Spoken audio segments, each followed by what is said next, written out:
Я больше не хочу приходить туда, где мне приходится становиться меньше себя. Не хочу смеяться из вежливости, оставаться из приличия и соглашаться, чтобы вечером не разбирать очередную ссору. Не беречь хорошую одежду для неизвестного дня.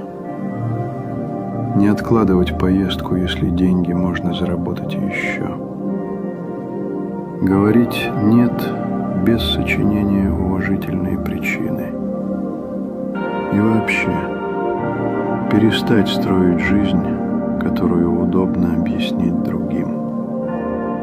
Потому что в конце никто не спросит, насколько правильно я все сделал. Останется один вопрос. Сколько раз за всю эту жизнь я действительно был в ней?